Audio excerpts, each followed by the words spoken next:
Hello friends, आप सभी का स्वागत है आपके अपने यूट्यूब चैनल एग्ज़ाम वॉरियर्स में। दोस्तों, मैं आज करंट अफेयर से संबंधित प्रश्नों पे आप लोगों के साथ चर्चा करूंगा। जैसे कि मैंने पहले ही वीडियो में बताया था कि मैंने आप लोगों के साथ जितने भी करंट अफेयर के प्रश्न एक साल में जनवरी से अक्टूबर तक जितने भी महत्वपूर्ण प्रश्न बने हैं, उन सभी प्रश्नों को मैंने आप लोगों के साथ प्रतिदिन 50-50 प्रश्न करके आप लोगों के साथ चर्चा करूंगा। मैंने पहले वीडियो में 1 से 50 तक चर्चा किया था आप लोगों के साथ। आप लोगों का रिस्पांस काफ़ी अच्छा रहा इस प्रश्न को देख करके। मैंने आज जो है 51 से 100 तक प्रश्न कराऊंगा। मैं प्रतिदिन 50 प्रश्नों को ही कराऊंगा ताकि आप लोगों पे ज़्यादा लोड न पड़े।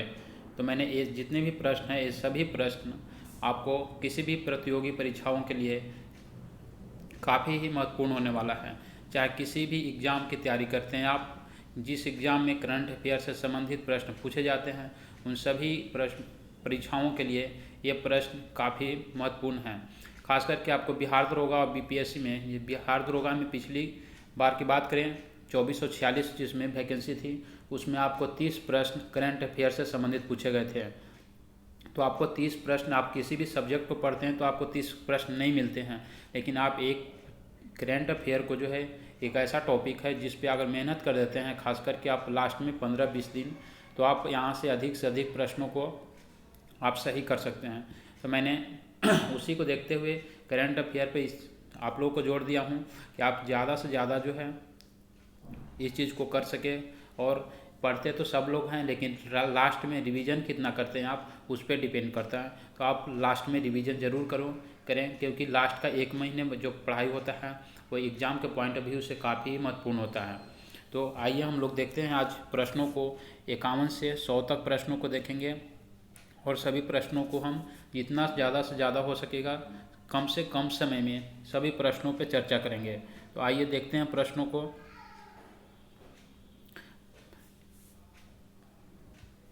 प्रश्न है, किस राज्य में धनास नदी पर अर्जुन सिंचाई परियोजना का निर्माण किया गया है। देखिए दोस्तों, इस नदी के बारे में आप ध्यान दीजिएगा, क्योंकि ये धसान नदी जो है, ये धसान नदी जो है ये काफ़ी उतनी बड़ी चौड़ी लंबी नदी है नहीं है जो काफ़ी चर्चा में रहती है। जैसे गंगा है, यमुना है, ब्रह्मपुत्र है, सोन है, ये सब जो है आपको नाम सुने हुए रहते हैं, लेकिन ये नदी ऐसी है, एक जो है एक सहायक नदी है और ये छोटी नदी है, इसलिए ये नदी के बारे में उतना नहीं पता है। लेकिन इसको ध्यान में रखिएगा कि धसान नदी कहाँ है, तो आपको ये उत्तर प्रदेश में है। तो ये उत्तर प्रदेश की नदी है और इसी नदी पे आपको एक अर्जुन सिंचाई परियोजना का निर्माण किया गया है। तो इसको ध्यान में रखिएगा, धसान नदी पर अर्जुन सिंचाई परियोजना का निर्माण कहाँ किया गया है, उत्तर प्रदेश में किया गया है। उत्तर प्रदेश की बात करें तो यहाँ के मुख्यमंत्री योगी आदित्यनाथ हैं और वर्तमान में राज्यपाल आनंदीबेन पटेल हैं। अभी विधानसभा चुनाव जो है 2022 में होने वाले हैं, इसलिए जो है उत्तर प्रदेश के बारे में कुछ यहाँ से कुछ राजनीतिक जानकारी भी ले लेते हैं। अगर यहाँ विधानसभा की बात करें तो 403, लोकसभा सीटों की संख्या बात करते हैं तो 80 और राज्यसभा सीटों की बात करते हैं तो 31। अब यहाँ पे द्विसदनीय आपको सकता है, जो कि यहाँ पे विधान परिषद भी है, जो कि विधान परिषद की बात करें तो विधान परिषद की सदस्यों की संख्या 99 है। तो ये सभी चीज़ों को आप भी ध्यान में रखिएगा। आंध्र प्रदेश की बात करें तो आंध्र प्रदेश जो भाषा के आधार पर गठित होने वाला पहला राज्य था, जिसकी स्थापना 1953 में किया गया था। यहाँ में वर्तमान में अभी यहाँ पे मुख्यमंत्री YSR कांग्रेस पार्टी के जगन मोहन रेड्डी हैं। मध्य प्रदेश की बात करें तो मध्य प्रदेश में विधानसभा सीटों की संख्या 230 है। यहाँ के मुख्यमंत्री शिवराज सिंह चौहान हैं। जबकि गुजरात की बात करें तो गुजरात में अब यहाँ पे नए मुख्यमंत्री बने हैं, जिनका नाम है भूपेंद्र पटेल, जो कि बीजेपी भारतीय जनता पार्टी से संबंध रखते हैं। तो ये सभी चीज़ को भी आप ध्यान रखिएगा, क्योंकि करंट अफेयर से ABCD करने से कुछ नहीं है कि हम आए 50 प्रश्न लेकर के आपको उत्तर प्रदेश मध्य प्रदेश ऐसे बता दें, ABCD करते चले गए, इससे कुछ खास फायदा मिलने वाला नहीं है। इसलिए आप एक्स्ट्रा फैक्ट जब तक आप जोड़ के नहीं पढ़िएगा, तब तक आप सफल होने का चांस आपको बहुत कम रहेगा।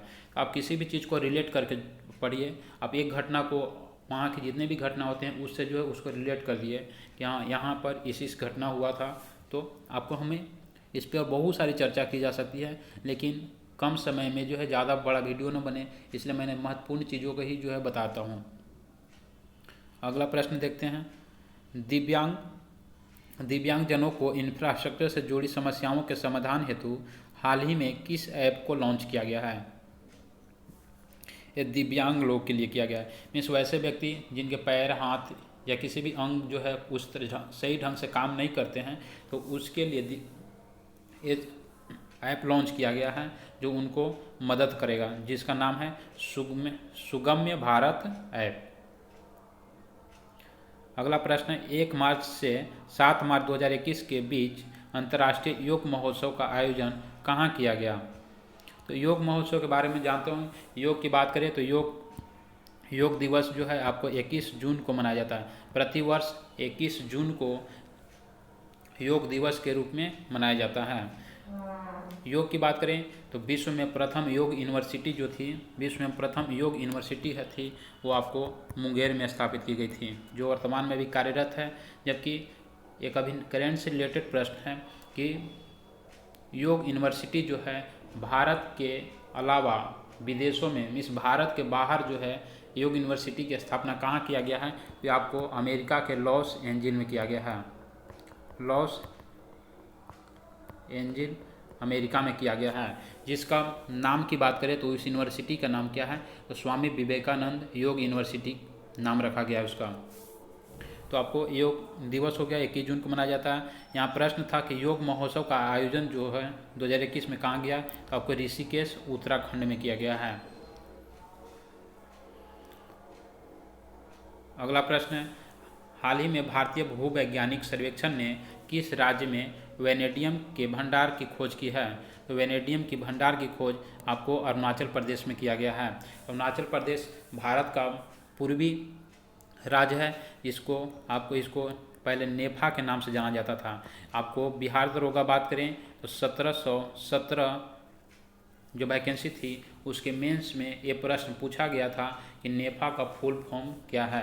तो नेफा का फुल फॉर्म जो होता है नॉर्थ ईस्ट फ्रंटियर एजेंसी, इसका प्रश्न पूछा गया प्रश्न है। पहले नेफा के नाम से, अभी वर्तमान में भी प्रश्न पूछे जाते हैं, नेफा के नाम से किस राज्य को जाना जाता है? तो अरुणाचल प्रदेश को जाना जाता है। अरुणाचल प्रदेश जो है भारत का पूर्वोत्तर राज्य है। और अरुणाचल प्रदेश की बात करें तो इसकी सीमा म्यांमार, आपको इधर चीन और इधर भूटान, ये 3 अलग अलग देशों से लगता है। त्रिपुरा की बात करें तो ये बांग्लादेश से 3 ओर से घिरा हुआ भारत का राज्य है। मेघालय जो बात करें, मेघालय में विश्व में सर्वाधिक वर्षा कहीं होती है तो मेघालय में होती है। यहाँ पे 3 पहाड़ी हैं जो कि काफ़ी फेमस हैं, जिसका नाम है आपको गारो, खासी और जयंतिया।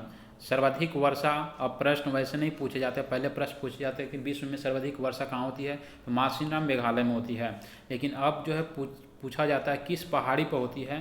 तो आपको खासी पहाड़ी पे है। वो जगह एक जगह जो है आपको खासी पहाड़ी पे है। असम की बात करें तो असम जो है, यहाँ असम की बात करें तो यहाँ के मुख्यमंत्री भी बने हैं हेमंत बिस्व शर्मा।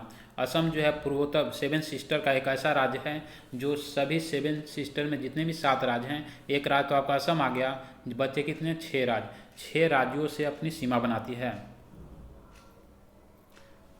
अगला प्रश्न देखते हैं, हाल ही में भारत की पहली एयर टैक्सी सेवा का परिचालन किस राज्य में किया गया है?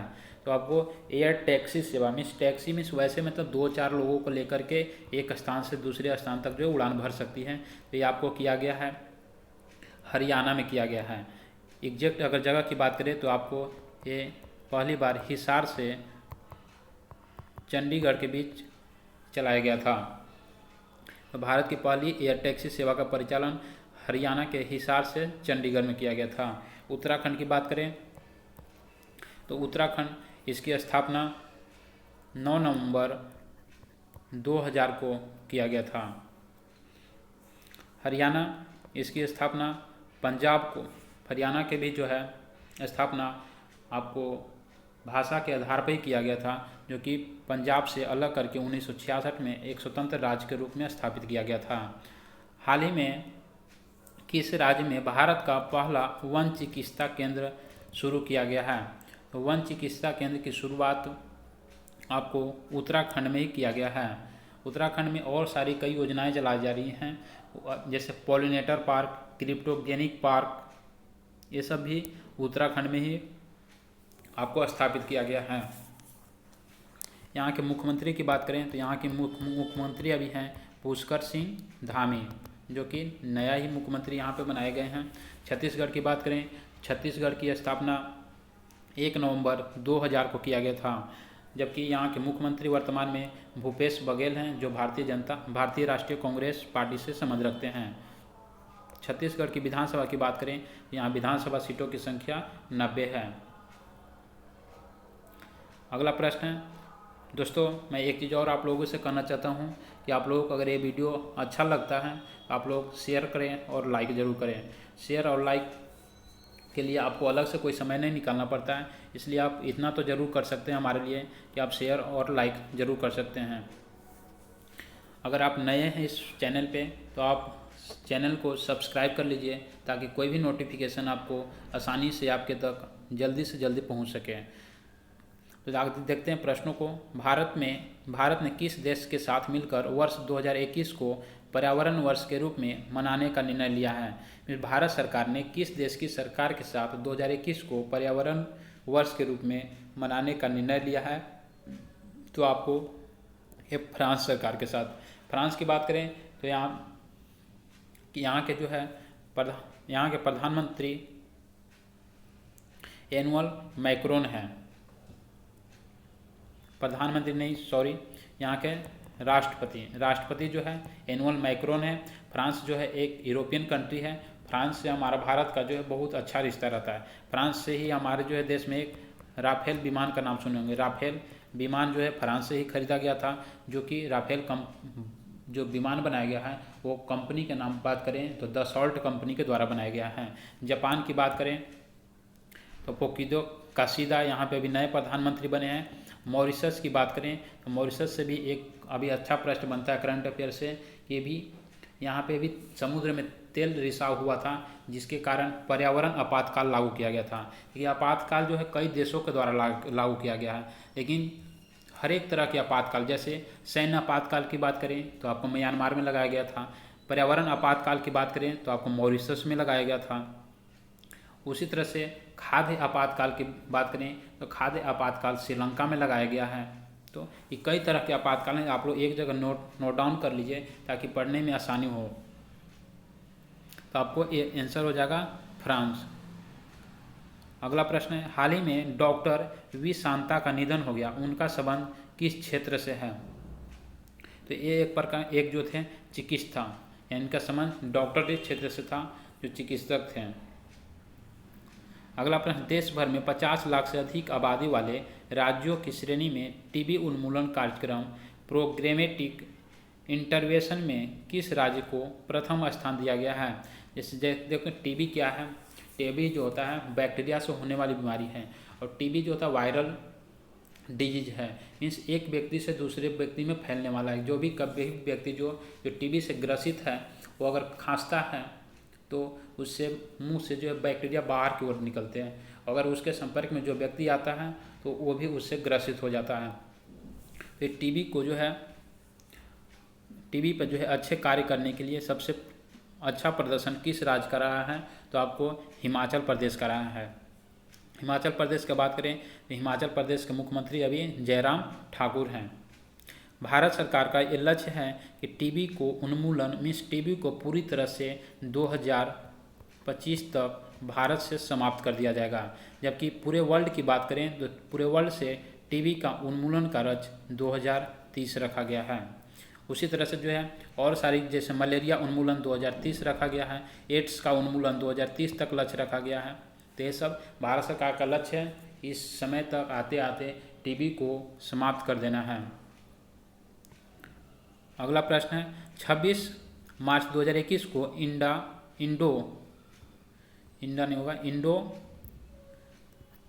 इंडो कोरियन फ्रेंडशिप पार्क का उद्घाटन कहाँ पे किया गया है? तो इंडो फ्रेंडशिप ये आपको किया गया है नई दिल्ली में किया गया है। अगला प्रश्न है,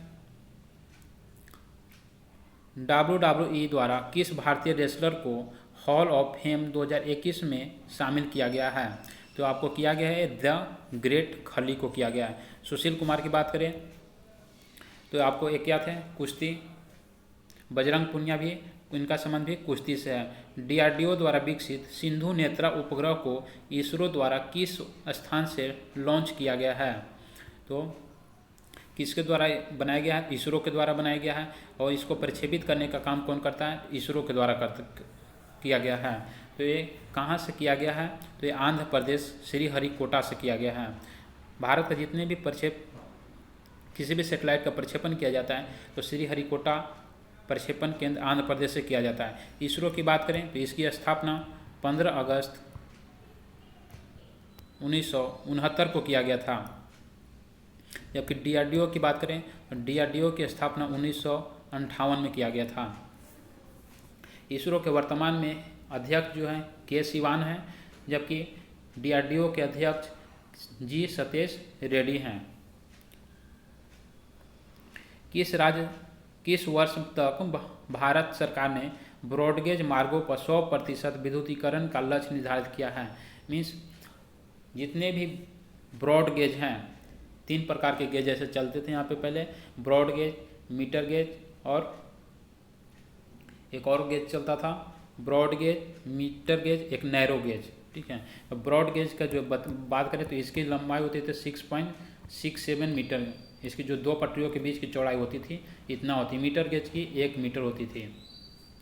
तो ब्रॉड गेज अब लगभग मीटर गेज ये सब नहीं चले रहेंगे, अभी जो चल रहा है वो ब्रॉड गेज ही चल रहा है। तो ब्रॉड गेज पे पूरी तरह से विद्युतीकरण करने का लक्ष्य जो है भारत सरकार का वो 2023 रखा गया है, 2023 तक रखा गया है।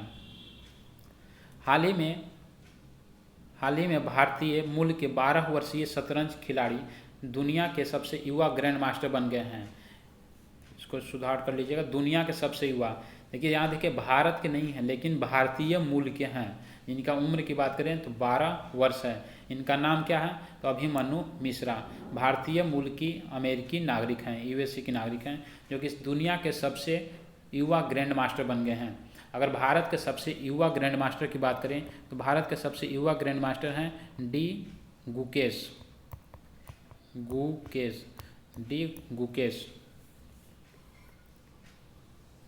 और भारत के सबसे पहला जो है ग्रैंड मास्टर की बात करें तो सबसे पहला ग्रैंड मास्टर थे विश्वनाथन आनंद।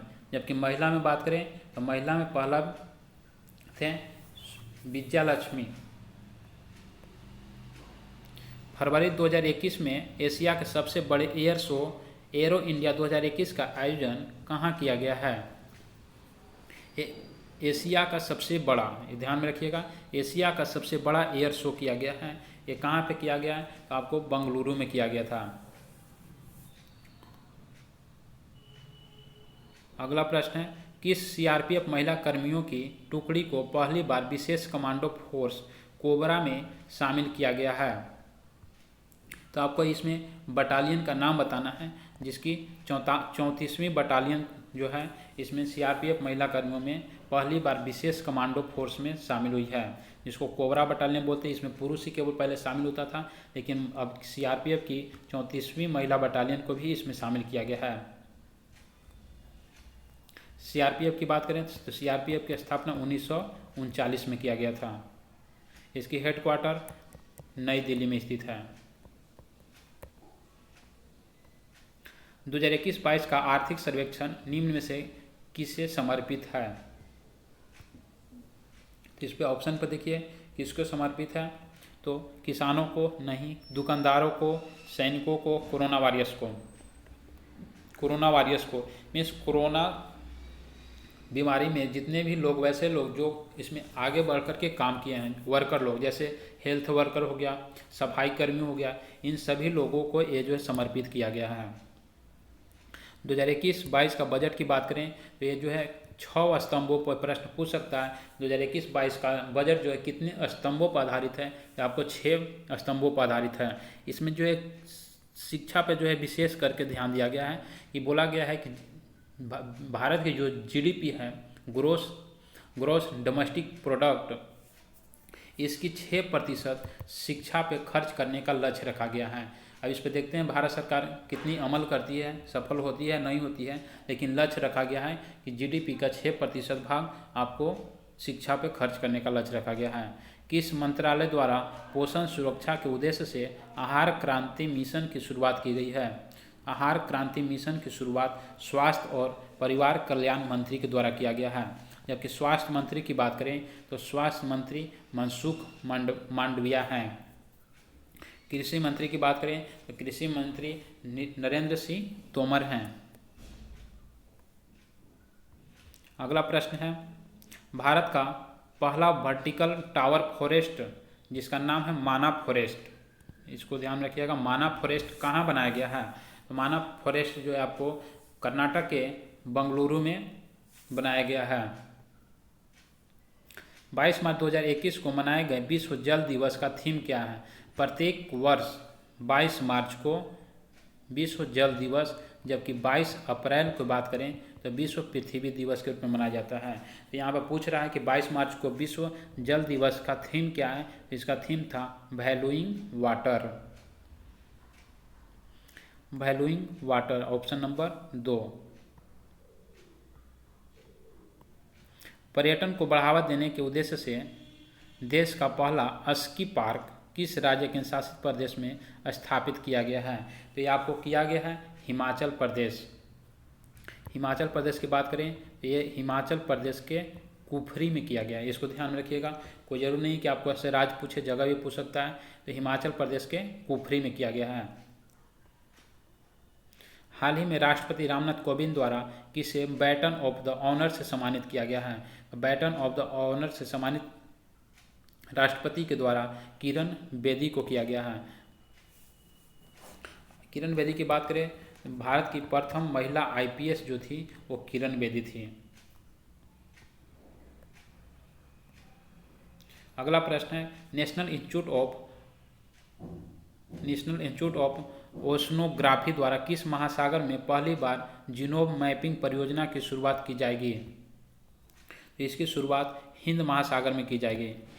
हिंद महासागर। आदिवासियों के आजीविका हेतु शुरू की गई वन धन योजना को लागू करने में किस राज्य को मॉडल राज्य घोषित किया गया है? मीन्स आदिवासी के आजीविकों के लिए, आदिवासियों लोग को अभी भी बहुत पिछड़ा के रूप में माना जाता है। तो उनके जो आवश्यकताएं हैं, उन आवश्यकताओं को पूर्ति करने के लिए कौन से राज्य सरकार ने ये जो है एक योजना था वन धन योजना, इस योजना को लागू करने में सबसे अच्छा प्रदर्शन किस राज्य का रहा है? तो यह था मणिपुर। मणिपुर की बात करें तो मणिपुर जो एक अंतर्राष्ट्रीय सीमा बनाने वाला राज्य है और ये अपनी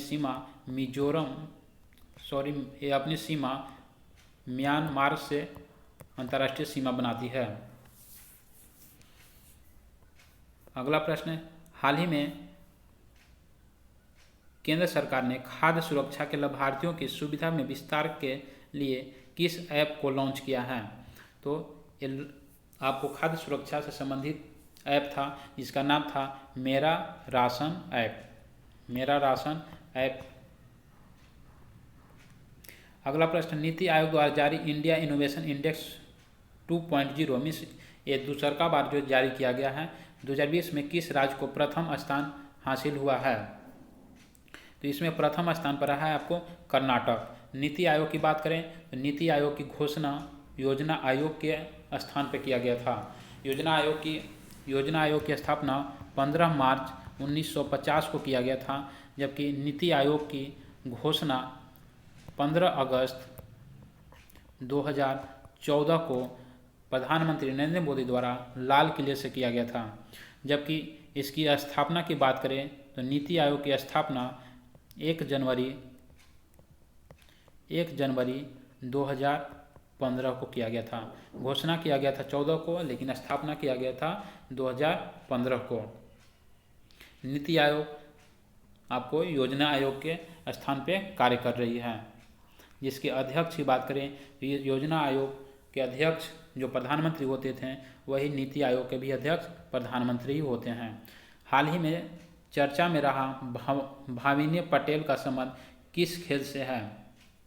तो यह भी पैरा टेबल टेनिस में भाविना पटेल जो है पैरा ओलंपिक में भारत के लिए पहला पदक जीतने वाले खिलाड़ी थे भाविना पटेल।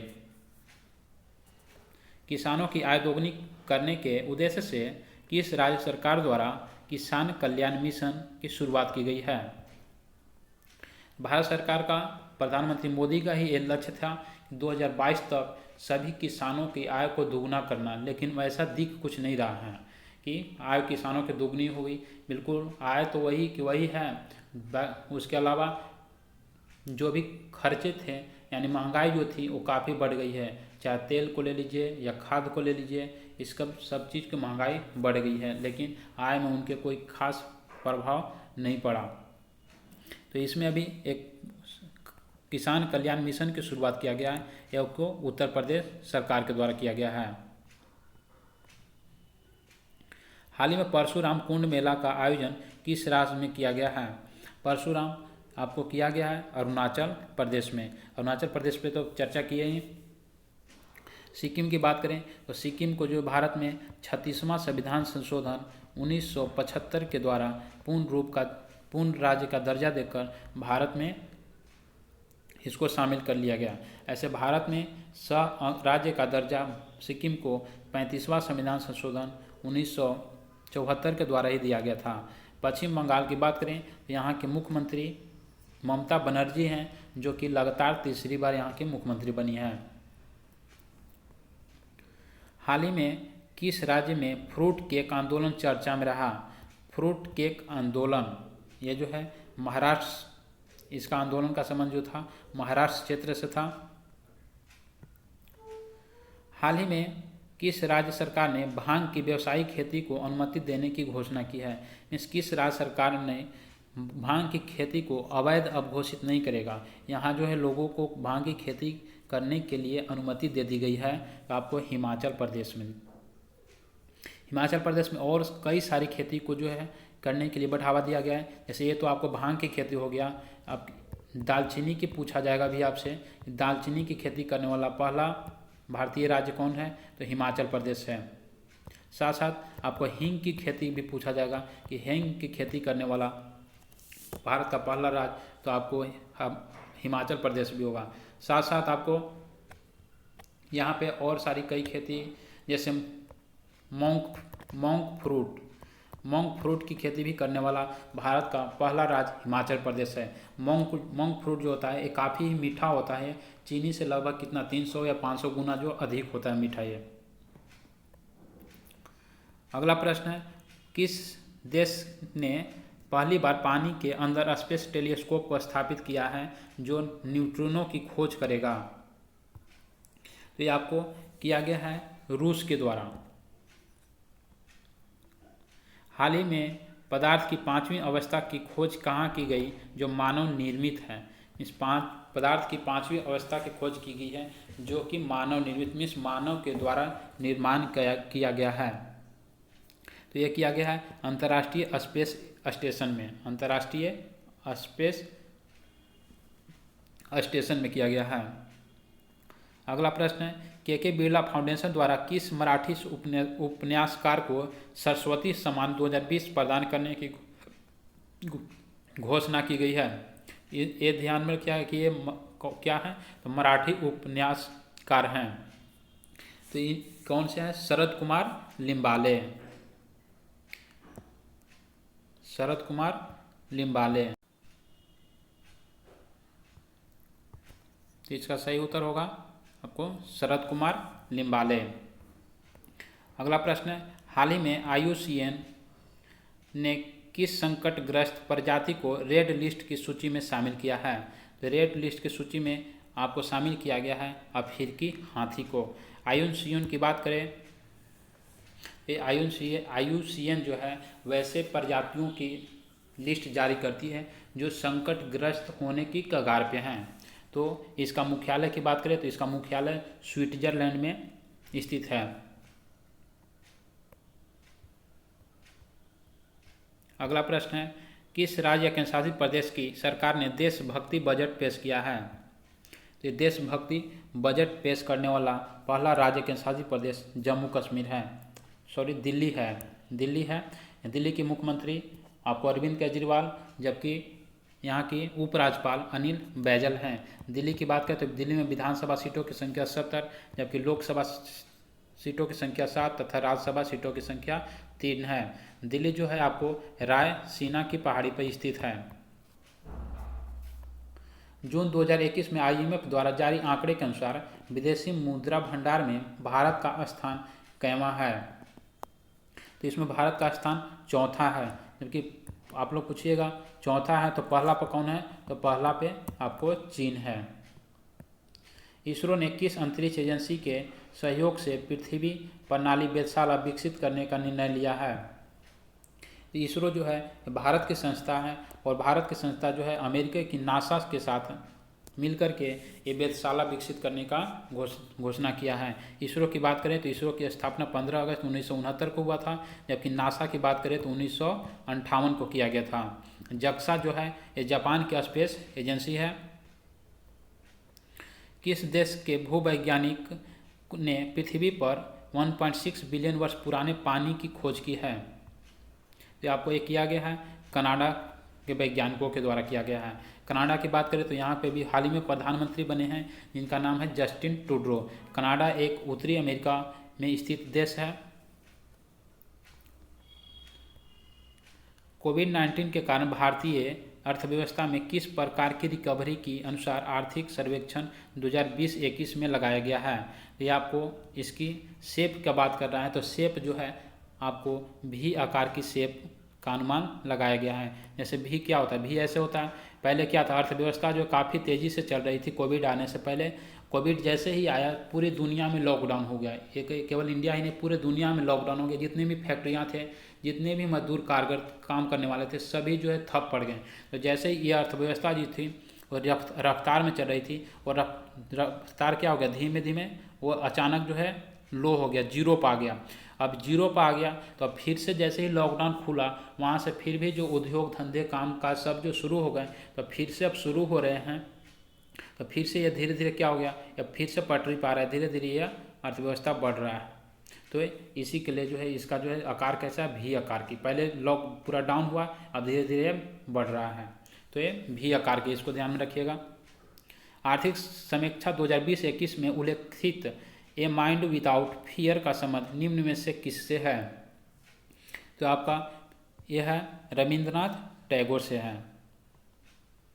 निम्नलिखित में से किसके द्वारा ऑक्सीजन संकट से निपटने के लिए ऑक्सीजन रिसाइकलिंग सिस्टम शुरू किया गया है? ऑक्सीजन देखो कोविड-19 में ऑक्सीजन की काफ़ी महामारी रही, मीन्स ऑक्सीजन जो है खोजने से भी नहीं मिलता था। तो इस सब को लेकर के जो है यहाँ पे रिसाइकलिंग ऑक्सीजन प्लांट का भी जो है कोविड-19 के बाद भारत सरकार के द्वारा, राज्य सरकार के द्वारा ये सब शुरू किया गया है। तो ये पूछा जा रहा भारतीय रिसाइकलिंग सिस्टम की शुरुआत किया गया था भारतीय नौसेना के द्वारा किया गया था। निम्नलिखित में से कौन भारतीय वायुसेना की पहली महिला उड़ान परीक्षण इंजीनियर बनी है? तो ये बनी है आपको आश्रिता वी वालेटी, आश्रिता वी वोलेटी। अगला प्रश्न है 2 फरवरी 2021 को विश्व आर्द्रभूमि दिवस मनाया गया, जिसका थीम क्या है? इसका थीम है wetland and water, wetland and water. विश्व आर्द्रभूमि, ये मन में आ रहा होगा विश्व आर्द्रभूमि क्या है? तो विश्व आर्द्रभूमि जो आपको जैसे रामसर के नाम से इसको जानते हैं, रामसर सम्मेलन जो है पहली बार 1971 में 2 फरवरी 1971 में ईरान के एक जगह है रामसर, वहीं पर हुआ था, इसलिए इसका नाम भी रामसर रखा दिया गया। आर्द्रभूमि वैसे जगह होते हैं जहाँ पे यह आंशिक या पूर्ण रूप से जल जो है हमेशा जमे रहते हैं। वहाँ पे जितने भी जो है दलदली क्षेत्र जैसे होते हैं वहाँ पे जीवों के लिए संरक्षण का काम होता है। तो वो सभी चीज़ों के जो है संरक्षण का समाप्त हो रहा था, इसी के देखते हुए बचाने के लिए आर्द्रभूमि सम्मेलन किया गया था। यह सम्मेलन कब किया गया था? तो 2 फरवरी 1971 में। इसमें भारत कब शामिल हुआ? तो भारत 1982 में शामिल हुआ। रामसर की बात करें तो रामसर की जो है भारत में संख्या टोटल 46 है। अभी वर्तमान में 4 नए रामसर साइट को शामिल किया गया, 2 हरियाणा का और 2 गुजरात का। भारत का प्रथम रामसर की बात करेंगे तो भारत का प्रथम रामसर साइट जो था वो चिल्का झील था। जबकि सबसे बड़ा रामसर साइट की बात करें तो सबसे बड़ा रामसर साइट भारत में कच्छ की रण है, जबकि सबसे छोटा रामसर साइट रेणुका है जो हिमाचल प्रदेश में स्थित है। ये बिहार दरोगा 1717 और 2446 दोनों एग्जाम में, पीटी में नहीं तो मेंस में, दोनों में एक एक प्रश्न पूछा हुआ है। तो रामसर को ध्यान से देखिएगा। अगर आप और भी डिटेल से देखना चाहते हैं तो हमारे यूट्यूब चैनल पे एक रामसर संबंधी जितने भी प्रश्न बनते हैं उन सभी प्रश्नों के लिए एक नया अलग से वीडियो बनाया गया है। वो मात्र 10-12 मिनट का वीडियो होगा, उसको आराम से आप जा करके देख सकते हैं, नोट डाउन कर सकते हैं, उसको पढ़ सकते हैं। बिहार का पहला पक्षी महोत्सव कलरव किस जिले में आयोजित किया गया है? तो कि कलरव किया गया आपको जमुई में। हाल ही में चीन ने किस नदी पर दुनिया की सबसे बड़ा बांध परियोजना के निर्माण की मंजूरी दी है? दुनिया की सबसे बड़े बांध ये चीन के द्वारा किया गया है। ये आपका नदी का नाम है यारलुंग जांगबो। यहाँ से देखिएगा, एक बिहार दरोगा 1717 पीटी में एक प्रश्न पूछा गया था कि यांगबो जांगबो जल विद्युत परियोजना कहाँ स्थित है? तो वो आपको उसका सही उत्तर था जम्मू कश्मीर में। वो किस नदी पे है आपको? तो सिंधु नदी पे है। यांगबो जांगबो जल विद्युत परियोजना किस नदी पे है? तो सिंधु नदी पे है और वो जम्मू कश्मीर में स्थित है। ये बिहार दरोगा 1717 पीटी में प्रश्न पूछा गया था। अगला प्रश्न, हाल ही में केंद्र सरकार द्वारा जारी ईज ऑफ लिविंग सूचकांक में 10 लाख से अधिक आबादी वाले शहरों में किसे प्रथम स्थान प्राप्त हुआ है? ईज ऑफ लिविंग मीन्स रहने की उद्देश्य से सबसे अच्छा शहर, सबसे अच्छा मानक जो है पैमाने पर कौन सा शहर उतरा है? तो ये आपका है बंगलुरु। अगला प्रश्न है, हाल ही में सिपरी द्वारा जारी रिपोर्ट के अनुसार 2016 से 20 के दौरान दुनिया का सबसे बड़ा हथियार निर्यातक देश कौन सा बना है? हथियार को निर्यात करने वाला देश, तो ये आपको सर्वाधिक पूरे विश्व में निर्यात करता है कोई, तो आपको करता है यूएसए, अमेरिका। पूर्वोत्तर भारत के पहले कौशल विश्वविद्यालय की स्थापना किस राज्य में की जा रही है? तो ये आपको की जा रही है असम में। असम में और भी कई चीज़ें की जा रही हैं, जैसे असम में पूर्वोत्तर भारत का पहला गाय अस्पताल भी खोला जा रहा है असम में। असम के अभी वर्तमान में नए मुख्यमंत्री बने हैं जिनका नाम है हेमंत बिस्व शर्मा। लेवी इंस्टीट्यूट द्वारा जारी कोविड-19 रिस्पॉन्स इंडेक्स में भारत का कौन सा स्थान है? तो इसमें भारत का स्थान 86वां है। कोविड-19 की बात करें तो कोविड-19 की शुरुआत जो आपको चीन के वुहान से माना जाता है, जो कि कोविड, इसका नाम बाद में कोविड-19 दिया गया। कोविड का फुल फॉर्म होता है कोरोना वायरस डिजीज। तो ये जो है एक वायरस से होने वाली बीमारी है और ये फेफड़ा श्वसन तंत्र को प्रभावित करती है। कोविड-19 से संबंधित भारत के लिए बात करें तो कोविड-19 की जो है पहला मामला भारत में केरल राज्य में आया था, जबकि पहली मृत्यु जो हुआ था वो कर्नाटक राज्य में हुआ था। कोविड-19 से संबंधित बहुत प्रश्न बनते हैं, तो दोस्तों यहाँ पे नहीं किया जा सकता है, इसलिए कोविड-19 से संबंधित एक मैं चाहता हूँ कि अलग से वीडियो बना करके जितने भी प्रश्न बनते हैं उन सभी प्रश्नों को एक जगह इकट्ठा कर दूँ, ताकि आप 10 से 15 मिनट में ही सभी पूरे प्रश्न को आप आसानी से रिवीजन कर सकें। तो दोस्तों ये आज के प्रश्न 50 प्रश्न महत्वपूर्ण प्रश्न थे जो आप लोगों के लिए मैंने कम से कम समय में अच्छा से अच्छा कराने का कोशिश किया। आप लोग ज़रूर इसमें कमेंट बॉक्स में आप अपना रिस्पॉन्स दें कि ये वीडियो आप लोगों को कैसा लगा, क्या एग्ज़ाम के आने वाले जो भी प्रतियोगी परीक्षा हैं उनमें एक का हेल्पफुल हो सकता है या नहीं हो सकता है। आप लोग भी अपना राय जरूर दें, और ये वीडियो अगर अच्छा लगता है तो फिर मैं एक बार कहूँगा कि आप शेयर और लाइक ज़रूर करें। तो दोस्तों धन्यवाद, फिर मिलते हैं अगले वीडियो में। फिर आपको अगले दिन 50 ऐसे ही प्रश्नों को आप लोगों के साथ लेकर के आऊँगा। धन्यवाद दोस्तों।